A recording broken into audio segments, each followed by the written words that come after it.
Welcome to the Krypton Report podcast. I am Tyler, the Superman of Blue, the man of tomorrow, and with me is the Superman of Red, who needs no other introduction, Mr. James Man of Steel Cole. Welcome, James. Hey, Tyler. What a good day. I'll tell you what. Um we've had to postpone our recordings for a little later this week. I was in a little bit of a fender bender on my van, the super van, the mystery machine. It worked on, and James had a weird called out but then not called out for work situation. So I don't know. Who knows? But we're It's here. been a shifting week. You go with the flow. So we got some news items to go over. And and then we'll get, into this regular episode. But let me go ahead with our the new way I have to do stuff as we are what do you call it? Taking advantage of the free version of StreamYard, just because I feel like since they cut out being able to post on X, I feel like it just kind of diminished some of the value of StreamYard. So, and there's my children because my children don't know when to go to bed. Hey, buddy. It's okay. It's okay. Yeah, you might hear mine somewhere around, But making all right. noise. Yeah, Solomon's the man, though. He's awesome. Aren't you, pal? Yep. All right. So here we go. First thing up. Wendy's, we got this from a listener after our last fast food discussion, is having some of these type figures. And I've seen Superman and a few other characters too. So, but Wendy's Kid Meals have these right now, these DC figures, which, we had our discussion. Time to crack open the cherry Coke. Listen. It'd be interesting. I seen that they're plain colored. Like the ones you sent me earlier were like purple. These look blue. I don't know if they're different or the same. It looks like there's multiple characters there, like 9 characters. Selling them that way, so that way you can paint them. Yeah, that's neat. That would be it. That would be an interesting idea. All right, so we're going to Wendy's. All right, so next up, and these are in no order, so just be prepared, people, for whatever pops up. This is James Gunn. Thank you so much. Though I don't consider it a trailer, it's more of a sneak peek, I guess. I'm actually just finishing up the next trailer for you all now, and oh boy, am I excited for you to see it. Many people speculate that we're going to see a full trailer on Superman Day. Friday. Superman Day will be Friday the 18th. Yeah, that's exciting. That's that would be the perfect day to drop it, honestly. I mean, it would be. And like we were talking about before, is the last thing was an extended. It was just the trailer extended. It was the same trailer with a little bit different music. And more of it was an extended. Yeah, it was just an extended preview trailer.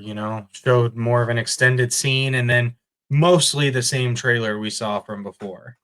So let's see here. There's a better shot of the upcoming Hallmark ornament that I'll be purchasing this year. That will be on our tree. What a beautiful thing! I'll be buying it from Kohl's because that's where I get all my Hallmark stuff. Ooh, well, that's good. I'll have to. I was just looking into that, so yeah. Kohl's.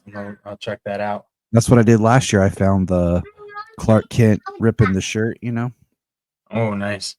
This is a Target exclusive pop figure that's just beautiful. It's the Superman before Rebirth. Yeah. So thank you, Target only. Sometimes I just miss the days of being able to go into a store and be surprised. I'm like, oh man, this is cool. I'm throwing this out here because this kind of pissed me off. So this is Superman Family Bingo. All right. Okay. Now, the kids got this same game, but Batman version, right? And the reason why it makes me mad is I'm looking at the cards look like here.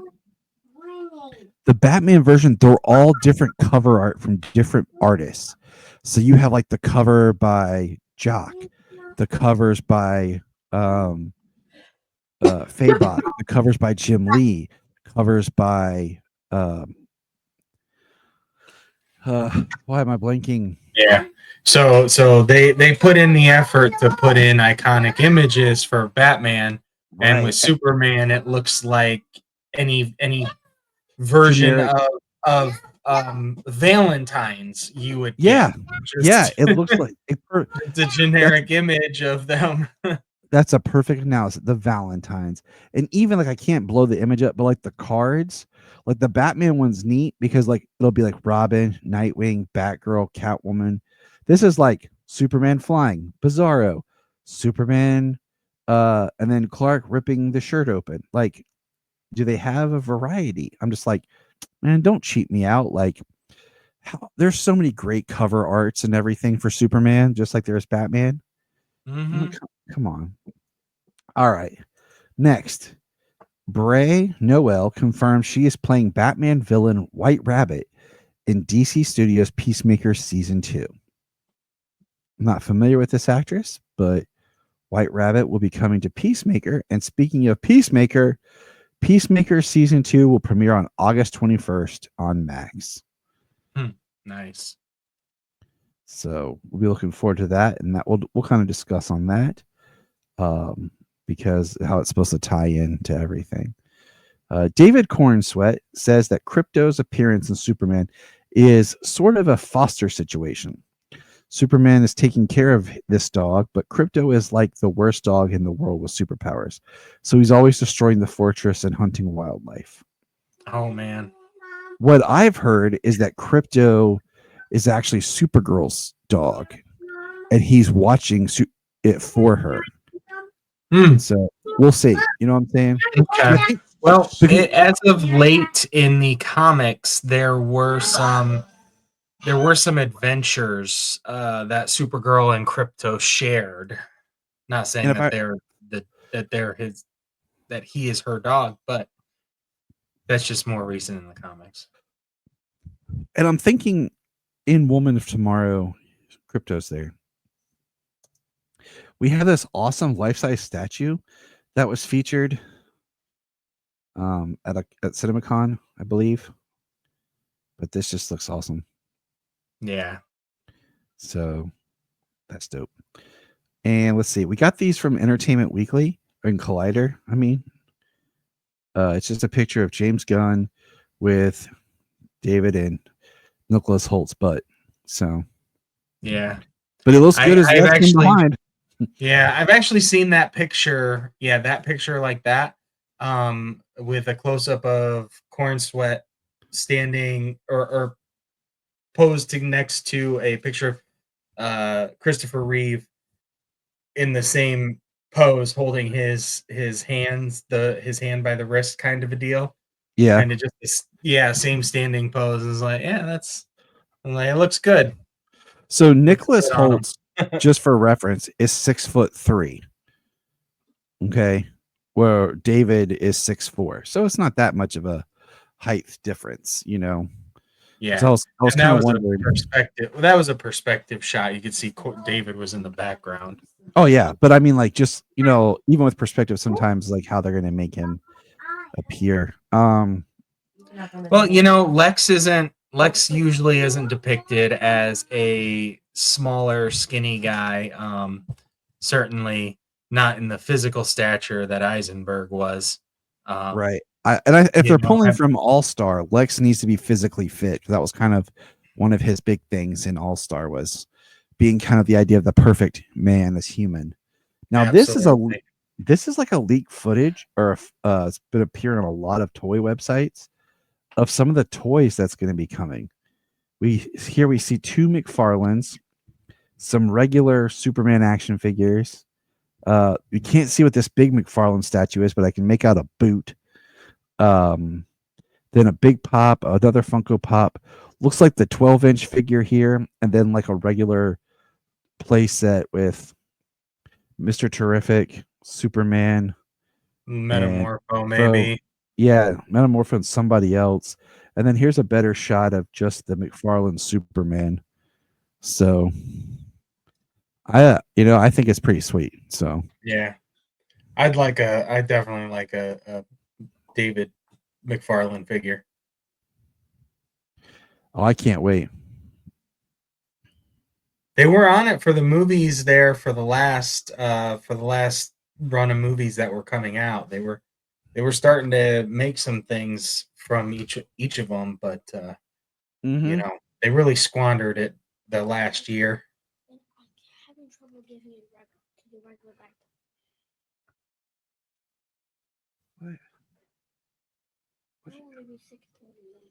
What did you say, love? Hold on, everybody. My daughter got this really awesome Scooby Doo alarm clock, and she messed up trying to. Okay, what time do you want the alarm set for? 6. Perfect. But yeah, so the McFarlane for the movies, I have this guy I work with. He's like real country-ish and like quiet. And he walks over to me the other day. He's like, "What'd you think about McFarlane losing the license to Mattel? What the hell?" Yeah, I'm just like, for "Yeah, real. dude, for real." Like, um, Mattel better step up their game if they want to do the next set. The McFarlanes are pretty damn good, and um, like even the X-Men Legends and the Star Wars figures that are the main lines, uh-huh. like they got to stand up to all of those. So they better have something special. Now, talking about toys, check this out. I saw this right before we started recording. Walmart has released a statement informing DC fans that all of the McFarlane toy Supergirl figures were stolen while in transit. What? That was my thought. I was like, nah, but whatever. I'll talk about it. I was at Walmart the other day, and they have been redoing their toy aisle. There is no McFarlane, and the one Walmart by me has not gotten any McFarlane new in a while. But they're redoing all their toy aisles.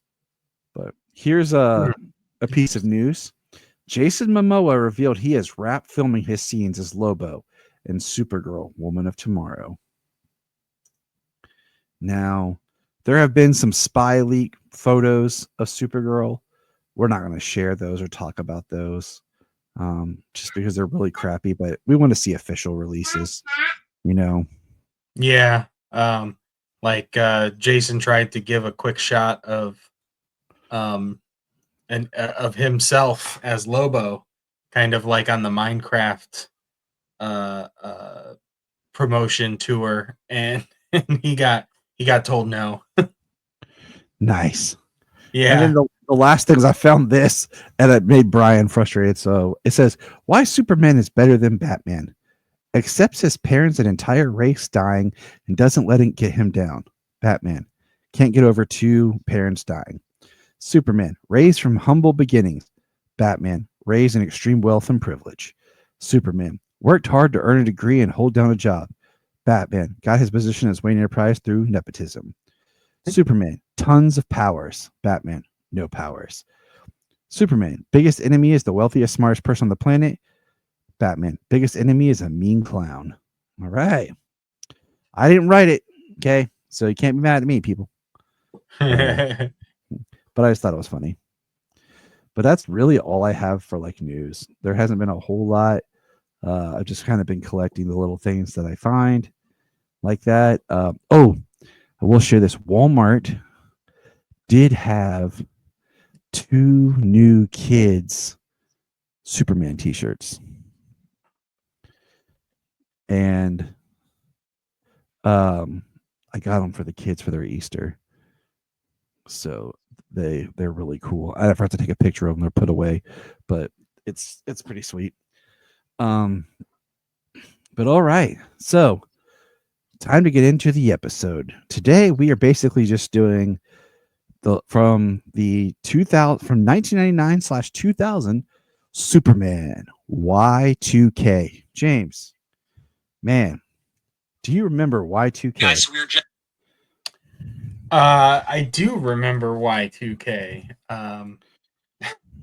it was an interesting time thinking, computers and things like that might shut down at the stroke of midnight and all this kind of crazy stuff that people were saying was going to happen around Y2K.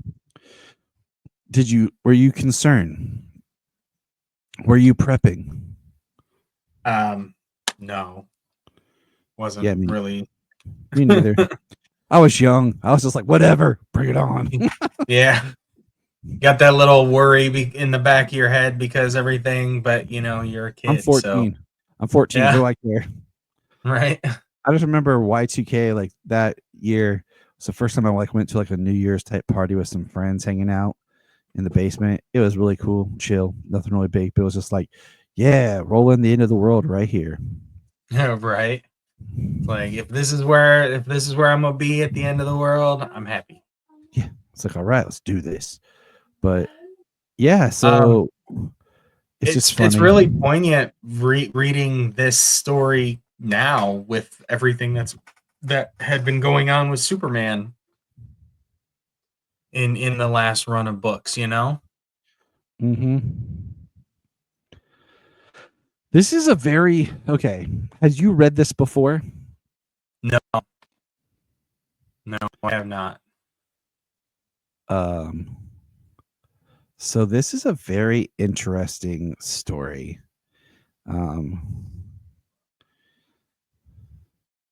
But let me try to summarize it here.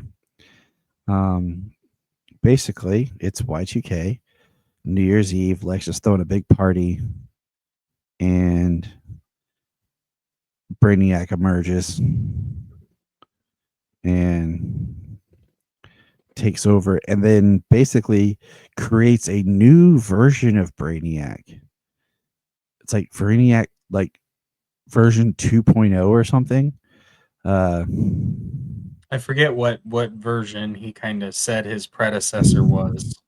It's great. It's weird because well, I think the one that he's saying is actually the one that we're seeing that's attacking is actually Brainiac 13 from the future. It's crazy because like the way they did it in the comics is they did like a computer generated 3D effect.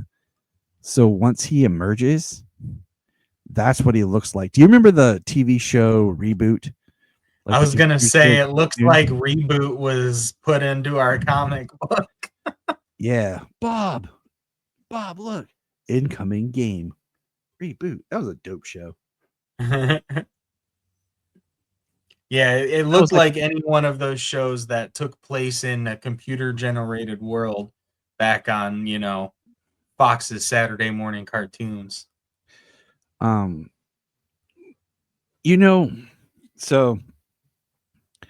I enjoyed the book. It's 5 issues, basically it's 4 issues, but then there's a Y2K special. But the Y2K special is not on the app unless you download the Superman City of Tomorrow basic, like you called it, like an omnibus.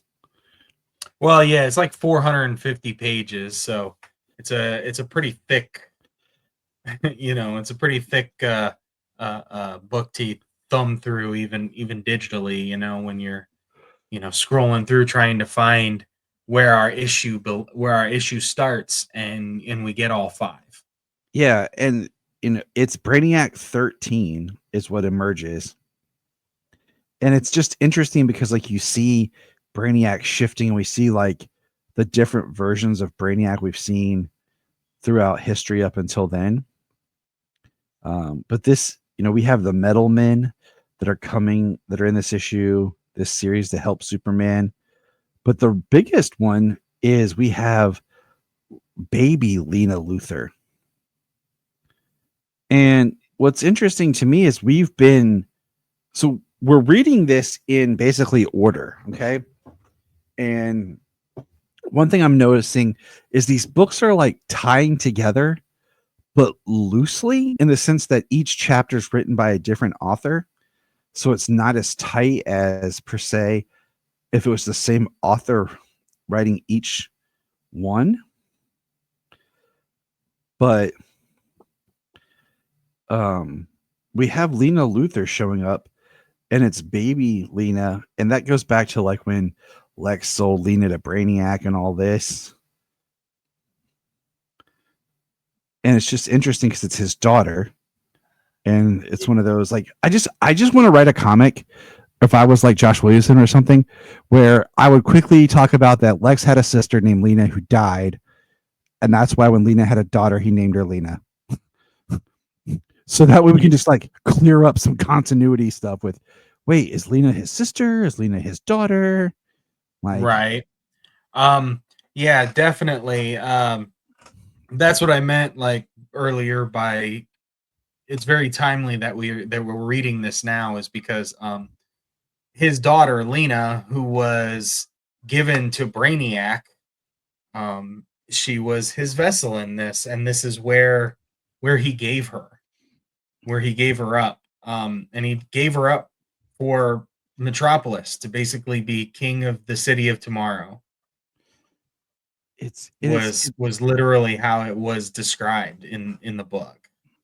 And it's crazy to me because like we've been reading all these in order, but like this is the first appearance of her. It's felt like she really came out of nowhere. Yeah, it felt like she came out of nowhere. I don't know who her mother is, and because the only thing that we had been reading these in order. In this book, there is a whole kind of section here of a Brainiac story that I don't think that we read.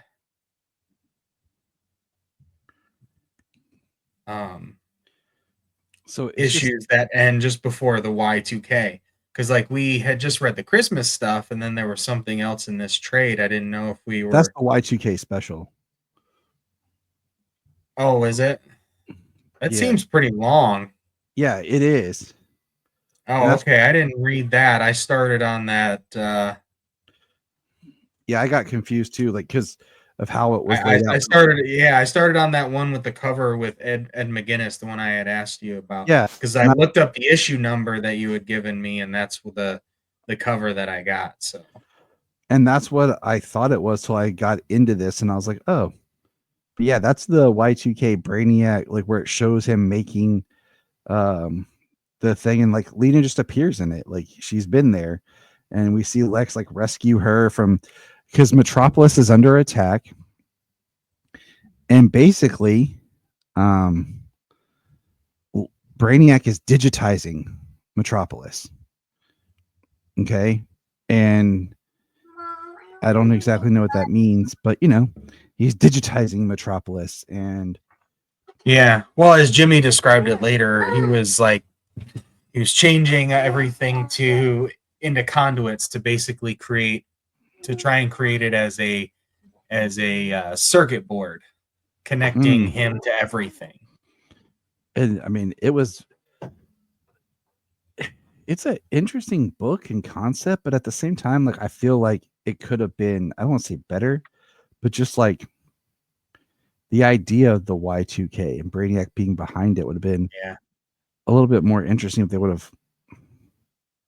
Well, I'm really going to have to go back and read the middle portion of this trade, because we've read the entire beginning, and now I've read the end, the last 5 issues. Now I got to really read that that middle bit there just to see, just to complete that and get in there. What did you think? Because Brainiac seems like the perfect villain, honestly, to talk about a Y2K type scare, Y2K story, you know? Yeah, he is. And I just think that it could have been a little bit more, I don't know, just like what would really happen if instead of like digitizing Metropolis, what would happen if Brainiac was just shutting down our computers? Right. What did you think of I mean, so everything I read, it seemed pretty complete to me. I mean, except for the fact that, and you said like in those issues that I read, Lena's just there. Like no kind of explanation of who her mom is or where Lena came from at all. Yep. So no explanation. Yeah, so it's the same exact thing, just a in the issues that I read. My question is, what do you think of the reemergence of Electric Blue? I mean, I guess it made a sense in a way. Trying to digitize Superman, and that had been something he had been before, an So, energy being. so they go to digitize Superman, but he is rescued and placed in a special chamber, and they basically, from his memory, create the electric version to trick Brainiac, so that the electric version isn't really Superman, but is out there acting as Superman until they can find some way to release the real Superman. Because he had fought Metallo, and I was like, wow, that's cool. Electric Blue is back, and then you find out no, he's not. Like he's trying to stop the train. Yeah. I mean, it was interesting. I just felt, because the way that it went with the digitizing standard, the way that things were being changed Mm-hmm. at a like a molecular level, being connected and corrupted and things like that. That when he tried to take Superman's body, even though they were able to rescue and preserve the body, that the consciousness was able to become that being once again. Mm-hmm. I thought it was cool, just because It was cool. I do have a connection to that Superman, from when I was younger. So it's It kind would of have why been cool. They would have split him off into the red and like, boom. right. Just, It would have boom, red and blue. yep. I mean, the Brainiac was taking over the entire. They were talking about the entirety of Metropolis, but then they were saying that the world was connected. Like Brainiac got um, pretty large and in control of the planet at this point. So I think it would have been fine to have two versions of Superman fighting Brainiac on multiple fronts before they Exactly. merged it back into the physical body, and boom. That would have been dope. I agree. We see John Henry Irons fighting at Steelworks because Brainiac's taking over any kind of mechanized suits or anything like we saw. That's why the Metal Men were actually faking that they were under Brainiac's control. We see the Eradicator show back up, and they fight with like a giant mech-looking thing. And then Lex comes out with his new Lexo suit that was using Kryptonian tech. And then Baby Lena talks. And yeah, that was pretty crazy. Yeah, possessed by the like current timeline Brainiac Yep. as a vessel. So that was pretty crazy. Yeah. Brainiac wasn't able to assimilate Kryptonian technology. The Fortress, Eradicator, Kellex, or the battle suit, or the Kryptonian war suit. Which I think is neat because that's why I like, you know, he wasn't created on Krypton like in the animated series.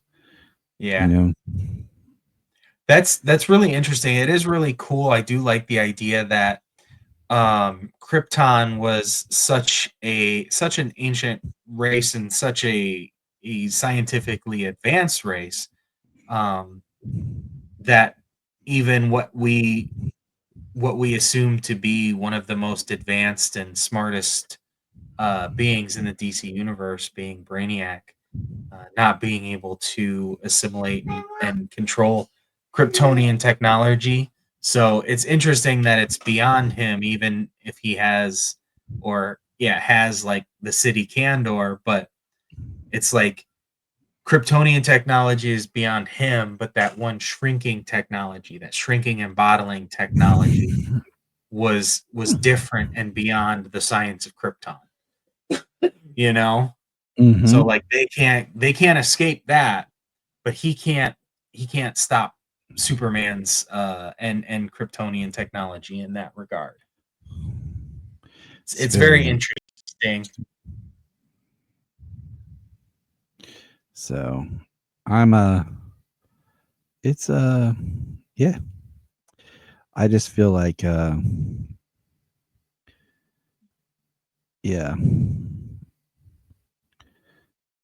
Yeah. It's just one of the like the story was really neat, but I really even me reading that Y2K thing, I felt like I missed something. Like, and we're reading them all in order, you know? Unless there's something else we missed because of the app and everything, which I don't think so. Uh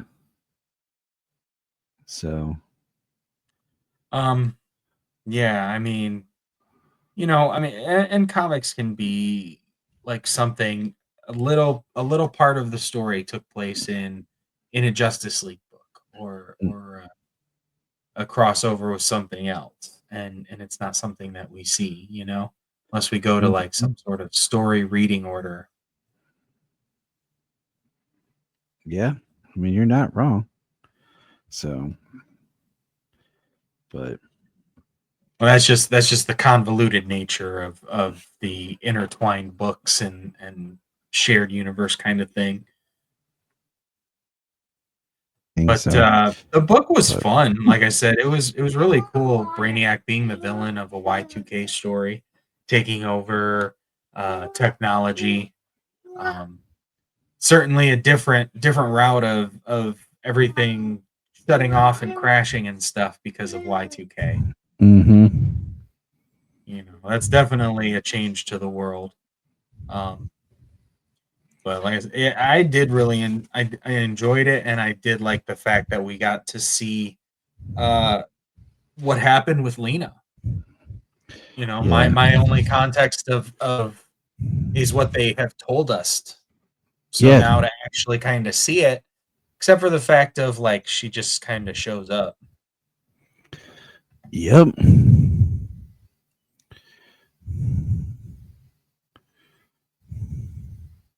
So, but all right. So, the second part of our discussion for tonight will be the first arc of Absolute Superman. Dun dun dun dun dun dun dun. Dun. So, Yeah. let's get into Absolute Superman. And I kind of wish because look, this is like a digital thing, you know. I kind of wished that what do you call it? They would just go ahead and group them almost like instead of the individual issues, that they just go ahead and group them together. I would do like a trade of the first arc. Yeah. So, because the first arc is 5 issues, which is interesting because a lot of times in the past it's been like 6 issues, but this is 5.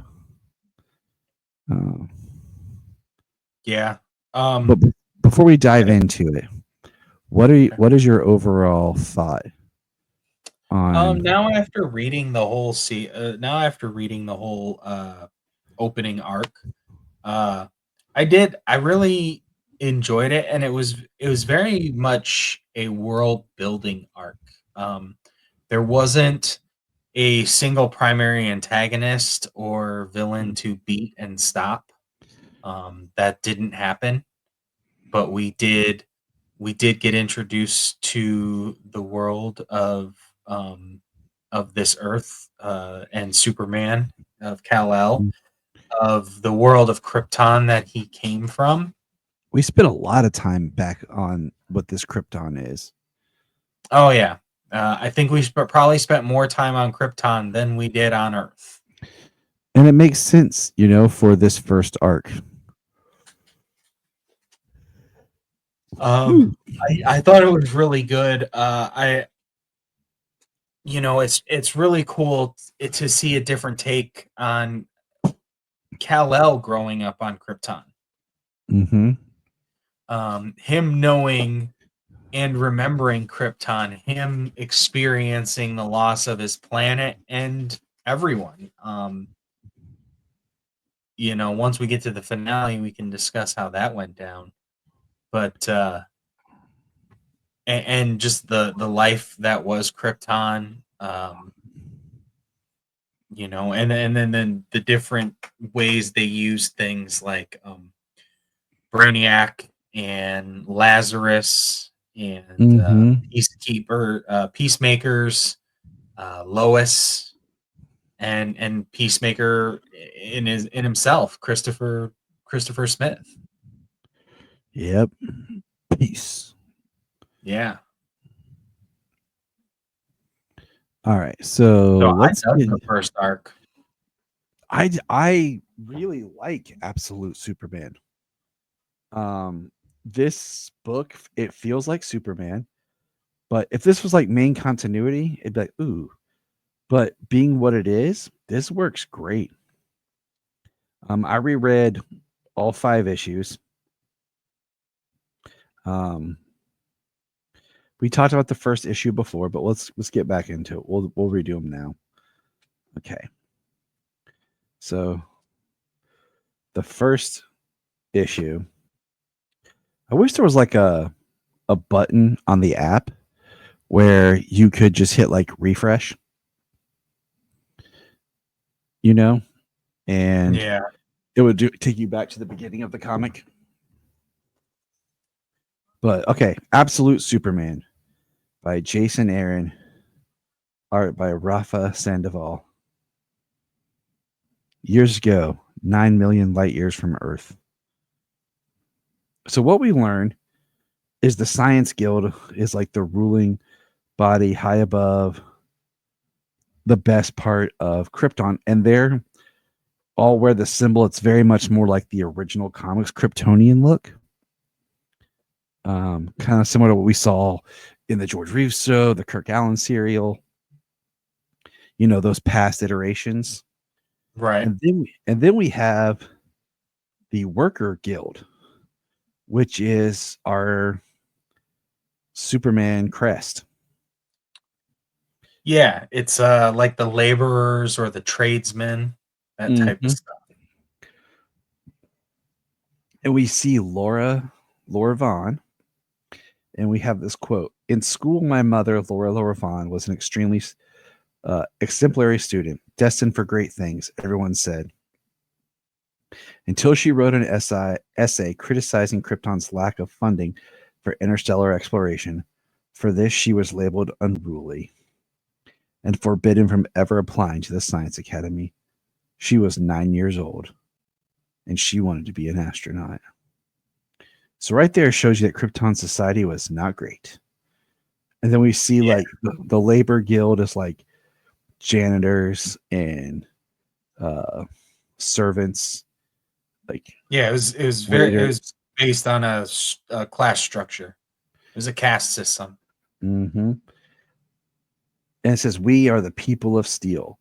And then we see them going. We see 3 laborers going into the Sunstone mines.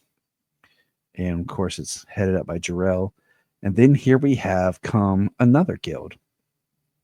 Where is it here? Where is it? Look, it says, "Take a good long look at my chest. Then have a glance down at yours. Now go march yourself upstairs and tell those diggers that the League of Middle Management said to get their sorry skin sacks back to work." The League of Middle Management. Come on. Yeah. That's hilarious. Oh well, you Um, know what? That's what they need. Sense of power, sense of somebody else to hate, somebody else to step on. but I like this. My father, Jarrell, was set to graduate the Science Academy with impeccable marks. A highly ranking position in the ruling class awaited him. At his graduation ceremony, he gave a speech condemning what he saw as the Science League's environmental recklessness. Their pillaging of Krypton's natural resources was endangering the planet, he warned. Without drastic reform, could someday lead to global catastrophe. My father was laughed out of his graduation, out of his position in the league, out of his life as he knew it. But he was right. So right there we have the L's standing up for what they believe and being cast to the lowest class because they stood up against the establishment. Yep. All right. So it's like, yeah. Yeah, absolutely. And as we proceed, she becomes one of the foremost engineers, basically, of the labor guild. Everybody comes to her, and Jor-El is basically one of the foremost geological surveyors and everything. So I like that. Like I like everything about this. We're now in Brazil, modern day, and these mines, they're making these people go in these mines and work the Lazarus company, but they're yeah, unsafe. They tell them to go get the diamonds, and when they get down there, all the stuff is already mined and made into diamonds. So then all they have to do is push their carts back up. And we see the previous night, one of the workers ran into this person that's shrouded, and we're not sure who he is, but we know who he is. yeah, with his eyes glowing red and his X-ray vision. And then we see the peacemakers are out doing their searches and everything, but we see him in some sort of like fetal position. It says solar charging suspended, waking up procedure. And we hear Kal-El, and then he goes flying out of where he's rejuvenating, and we punches one of the peacemakers. And we see him like just standing there with the glowing boots and glowing gold like on his wrist. Now this is a McFarlane figure we need. Oh, for sure. But we keep seeing his voice keeps talking to him. And then we're not sure who it is, but we see him basically go, what would you call it? Not like supernova, but he basically heat blast. Yeah, I mean, well, he goes really fast. He goes really fast. You see his suit light up, and he kind of weaves in and out of everybody.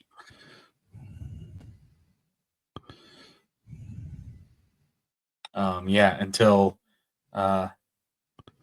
he is getting attacked, and then yeah, kind of like a supernova blast.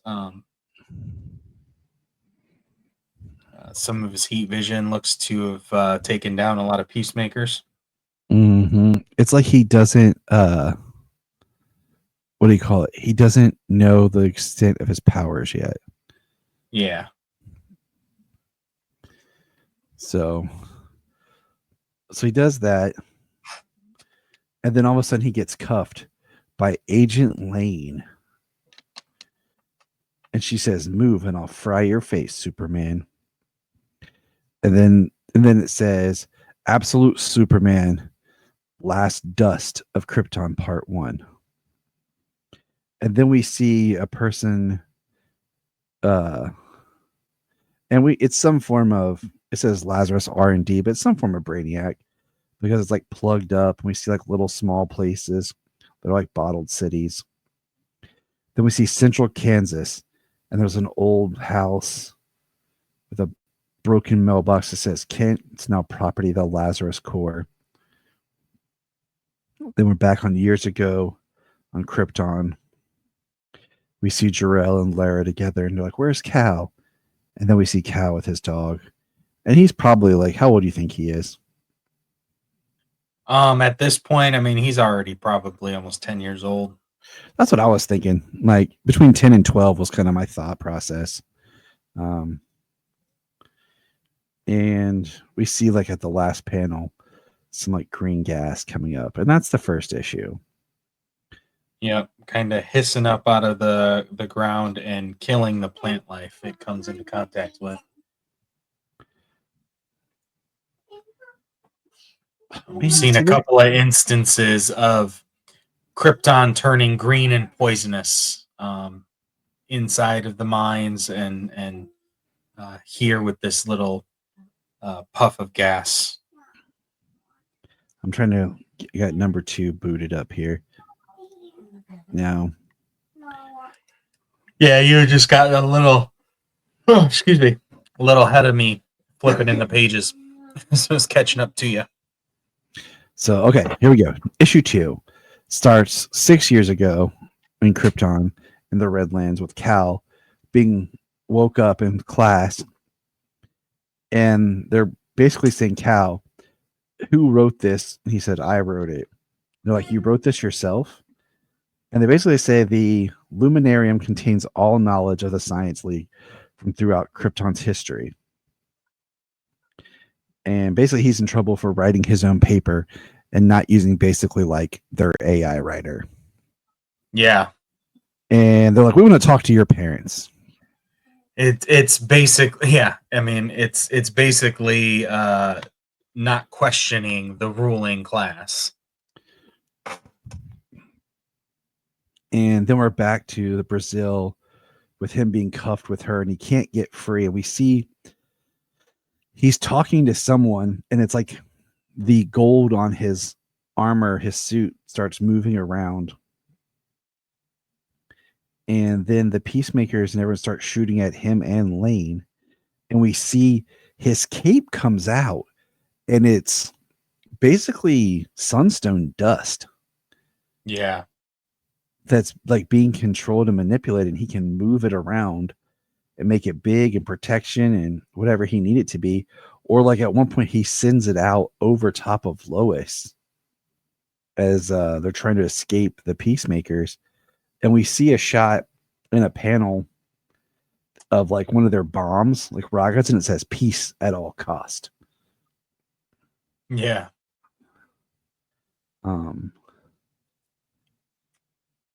And you know, the majority of this is the him trying to dust get, even takes the blast of those missiles and protects Lois. right. The majority of this is him trying to get the cuffs away from Lois, because everything he does, they're special, you know, handcuffs, which I still think he could have got out of it, but whatever. Lazarus tech. We'll probably find out more, but you know. Yeah. Well, we see that, you know, Brainiac, you know, what we saw at the end of that issue. Exactly. Guy green with a brain kind of sticking out, connected with bottled cities. I mean, pretty obvious there, kind of what we're dealing with in at least some sort of familiar way. But yeah, it's trying to interface and get those cuffs undone from them. Like he's not trying to rip her arm off just to get rid of the cuffs. And then we see like he expands the dust of the cape dust around Lois, himself, and a bunch of people as he tries to get them free from Lazarus. And then he uses his freeze breath, which was nice. Excuse you. No, And then eventually the cups you know, come off. Yep. The cuffs get released. And he takes off, and we see Lois being interviewed basically by trying to communicate, and it's basically talking to an algorithm. She says, "Damn it, you're not listening, stupid computer." Yeah, it's the Brainiac algorithm. It says the Brainiac algorithm thanks you. It says, "Agent advises termination." So noted. What you said. And then she goes and she starts writing the report herself. And then we're back on Krypton, and we see that it's Lara creating the suit, basically like this living suit.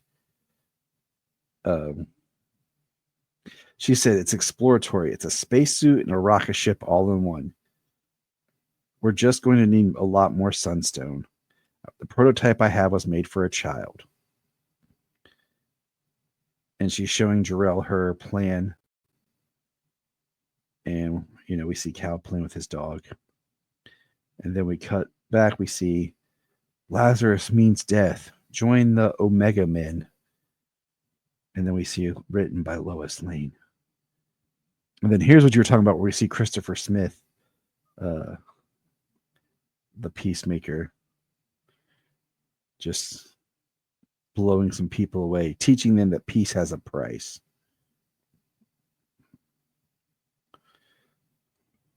Yeah, literally just for being saved by Superman. Yeah. Then we get into issue 3, which issue 3 has one of my favorite parts of every issue. And this one's more set on Krypton because we see more of just the kids on Krypton. We see the parents show up. This is my favorite page. We're on page like 3, 1, 2, 3, or 4. No, 3.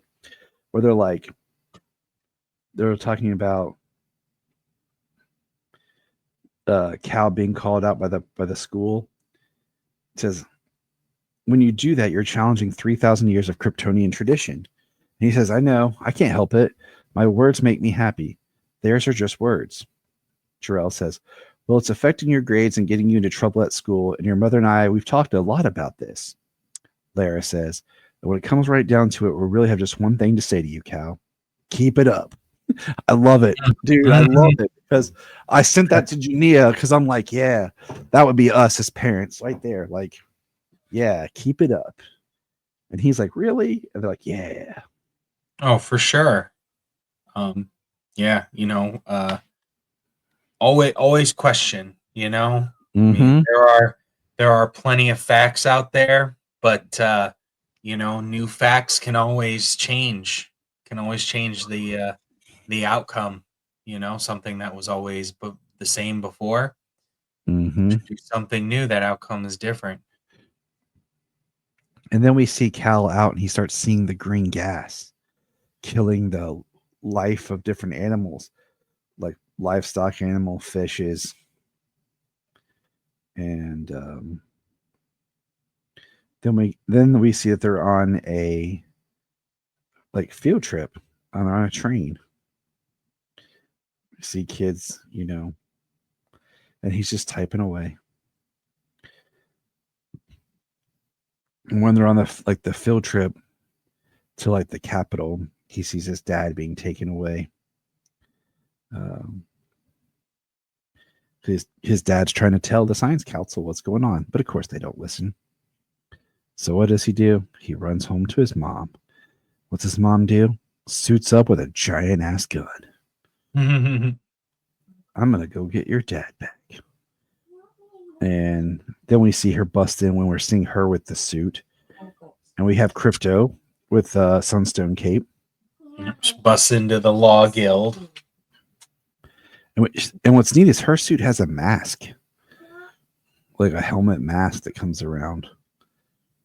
And the best part is we see that Cal gets into their computers and starts hacking and finds that they've been secretly building ships to save the upper class of Krypton. And my thing is, if the upper class just save the upper class and then they settle somewhere else, guess what? There is no lower class for you to boss around anymore and do things for you. So all that's left is I like that. like a bunch of like rich, spoiled people with no one to take care of them. Yeah. So yeah, it always kind of makes me laugh. Like we've saved ourselves. Okay, well, now you're just all equal and no one likes you. Right. You're all equal and you all hate each other now. And money really doesn't have a value. So good luck with everything.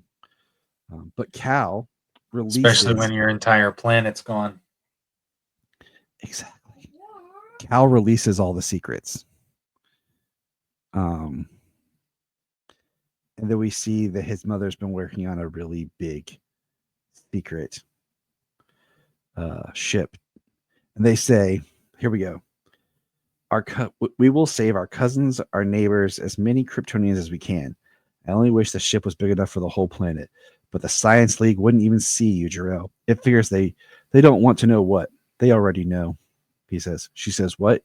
They've been secretly building ships, pouring their resources they have into it. The upper class off-world, only the upper class. And it says they don't want anyone else to know that the whole entire planet's going to go. Where are you seeing this? The story's everywhere, all over the Luminarium. It went live just a short time ago, uploaded directly from the General Law Office of the Guild of Kandor. Then they look at Cal. And he's like, yeah. Yeah, I love that. I freaking love that. Cal just put it out there like the planet's dying. The Science Guild knows they're building private ships and they're going to leave all of us to die with the planet. It's like Cal works at Pop Copy, you know? I won't quote it, but if you know, you know. He's like, so, yeah. Got a little Chappelle reference there for anybody. But then we're back at Central Kansas, Smallville Senior Living, and we see an aging Martha yelling, and they're like, she keeps withering away day after day. She's never stops asking for her son. We have tried contacting next of kin. That's the thing. She doesn't have any. And according to her records, she never had any children. And she's just saying, Angel, where did you go? Fly back to me. And we see a picture of like her, Jonathan, and Clark. And then we cut back to, oh wait, the page. Man, stupid app. Yeah, I'm still wondering about that. It rebooted the I got to the last page and it rebooted the issue. Took me back to the beginning. I was like, wait, something's weird. Sounds like there's a lot more problems with the app on Apple. I don't seem to have nearly as many problems as you do on my Samsung tablet. Well, you know what? I'm going to test that theory of yours. I need to log in on something else. All right. Issue 4 has a dope cover. And I like this issue because it's all these people being interviewed. And they're all telling their stories about the man who saved them. Yeah. From India, Botswana, Brazil, Belarus, Mexico, Vietnam, South Africa, United States, Egypt. He's been on every continent. And then we see a peacemaker getting beat up. And then we see that it's by Agent Lane. And then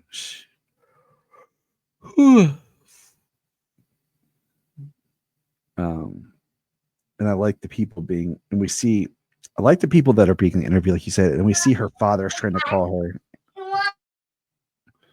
and he has no legs, and he has cybernetic legs made from the Lazarus Company.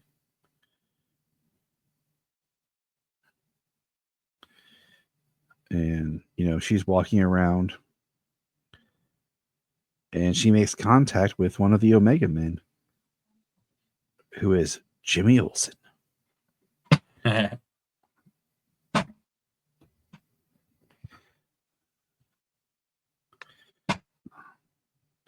But there's a lot of Lois in this issue, because we see her fighting with some of the Omegas and the Peacemakers, and the Peacemakers show up, and then another Omega Man / woman. Then we just see the dust, the red dust, and he arrives and takes out the Omega Woman. And he tells Lois to stop looking for me. And then the Peacemakers show up, start shooting at him. And he freezes them. And then Jimmy gets a picture with his phone. Yep. Of him flying off in his trail of dust. And then Jimmy gets like bitch slapped by the other Omega person. And then this is where we have the Peacemaker, Christopher Smith, go crazy and kill a bunch of innocents.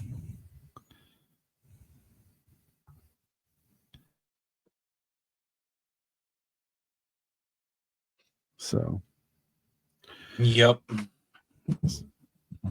But what'd you think of this issue?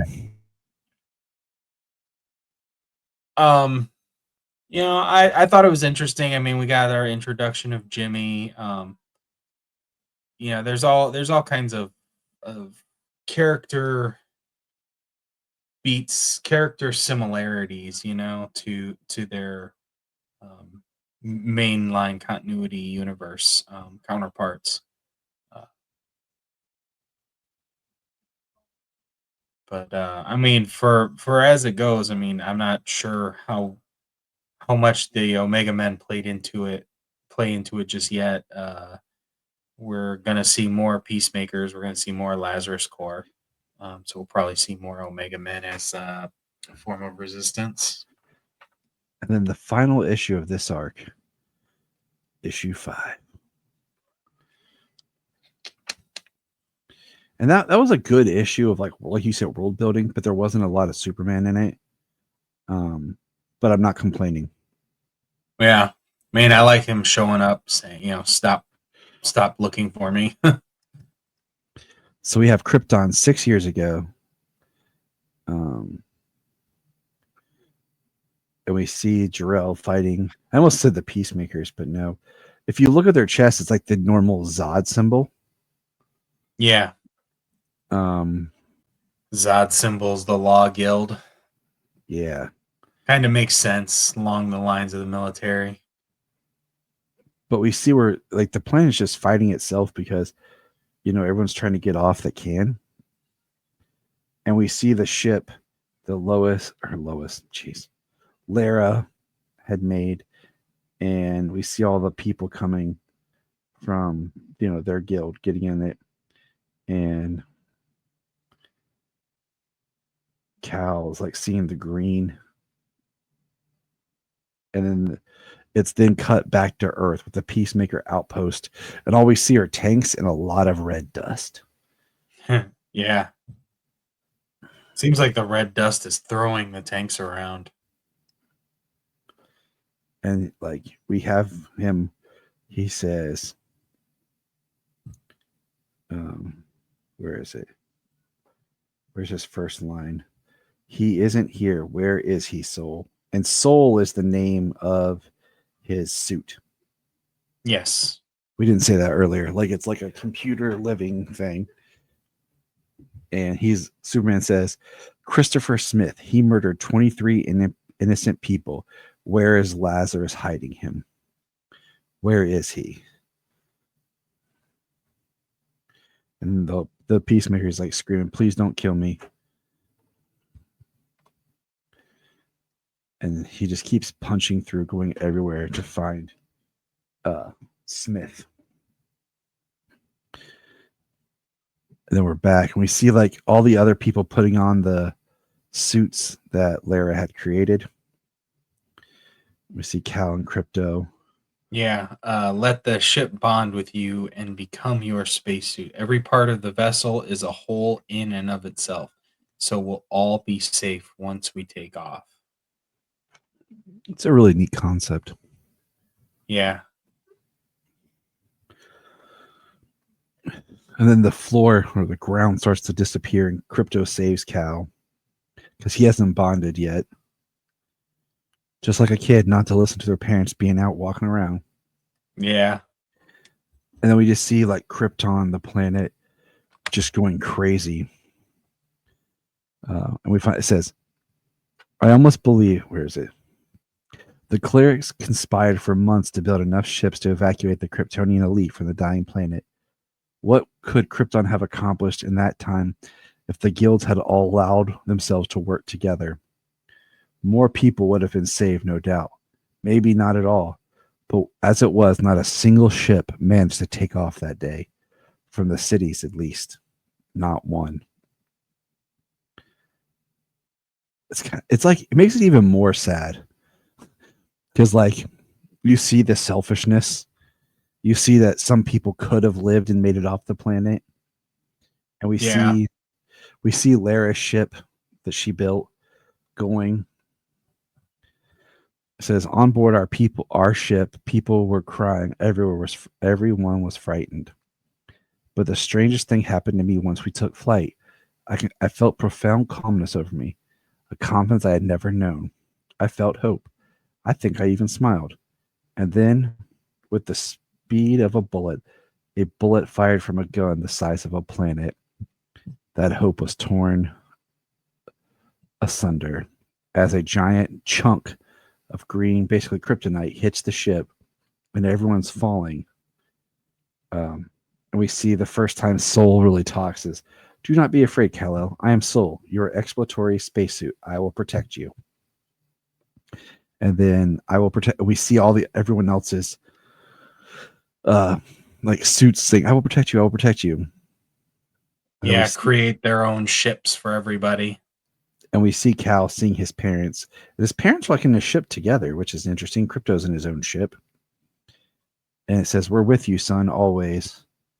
For 10 billion years, the planet Krypton basked in the blistering red light of its sun. Towards the end of its existence, the planet had become riddled with parasites. Tiny creatures infested Krypton's star, hardened skin, eviscerating the world one handful of guts at a time, until its insides became unstable, until its blackened lungs were wheezed and gushed radioactive bile. 10 billion years, my home world stubbornly endured. It only took a few measly million for people to ruin it all. And I'm trying to get the panel to come up here, but what will be the legacy of Krypton? That no matter the grandeur of majesty, no matter the history of power, of science, no matter the depth of love, it can only go away. It can all go away, every last speck of it, in an instant. We see none of the ships are able to make atmosphere, and the planet blows up. And you just see, "Mom, Dad, can anyone hear me?" And it's just Cal. It says, "Anyone." And it says, "Now on Earth, we see the dust." Cal, I don't understand. As I told you, I was closing to uncover the location of. Forget Smith. I don't want to know where he's hiding. Because I'm afraid. No, if I get my hands on Smith, I'm afraid of what I might do to him. Right now, I just need to be alone. And mostly, I need to be reminded, Soul. Reminded of what, Cal? Of home. And we see him, Smallville, Kansas, 10 miles ahead. Yep. The next arc is Welcome to Smallville. So, like he said, like, it's a great Earth building, universe building issue. Yeah. I mean, so the first arc here, it really gave us just an origin of who he is, because who he is not the same as who he is part of who grew up on Krypton. So we got to see who he is, where he came from on a very different Krypton. We get to see who he is now, and kind of how the world is, and the things that he does for the world. His suit, and clearly he has a connection to Smallville. But we're gonna see what his life was like on Earth now, as opposed to what his life was like on Krypton from before. It's going to be interesting. I like it. Like, I have out of all the absolutes so far, I like this one the most. I haven't read Martian Manhunter or The Flash yet because they're not on the app yet. I like Wonder Woman second and Batman the least. Yeah. Because I just Batman, like, it's Scott Snyder, and I love Scott Snyder, but I don't know. It just feels like he's just some mega hulking Batman. I don't know. I'm not connecting with it. It's like he's just trying to be too BA. Like, I don't know. It's like Frank Miller's Batman on steroids. Right. It's interesting. There are some things I liked about it and some other things that I didn't. It's like he's a young, powerful Batman, and he's really good, but he's got a lot to learn. Yes, I just haven't like clicked with it yet, so I don't know. But I really like the Superman. Yeah, the Superman is really good. I burned through the final issue here. So I really like this book, and I cannot wait to read more of it. So I recommend everyone check out Absolute Superman. It's the best way to like do like it's not like it's an Elseworld, yes, but I don't know, but it still feels like Superman, and enough's different, but enough still relevant. Yeah. I think that's probably my thing with so far with like Absolute Batman is I don't feel like enough to feel like it's Batman. It feels really kind of different. Yeah. Superman is incredibly relevant right now. In some different ways. I mean, ultimately, really, kind of sad, but uh, it's pretty relevant in some different ways. At least this first arc. So I really enjoyed it. I am looking forward to seeing what we get from the Absolute Universe. This is Darkseid's universe. We Mhm. have, and we don't have any sighting or anything else Darkseid. I Dude, mean, we got that one thing of Booster. Seeing the Omega symbol, but yep, and we haven't picked up with him yet.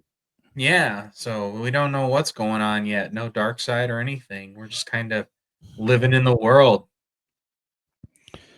I'm waiting for Absolute Darkseid to show up. Yeah. Well, I'm waiting for that, but I'm looking forward to reading Absolute Flash and Martian Manhunter. See what we get from those books. Oh, Because dude, you're right, Superman is the best so far. Wonder Woman is great. and I need to Batman isn't the one I'm jumping on to first, but I'm reading it. yeah, I'm like, the next arc just started, so I'm like, okay. I'm reading it. It's not hurting me to read it, but it's not the one I'm like, yeah. Mm-hmm. So we'll see.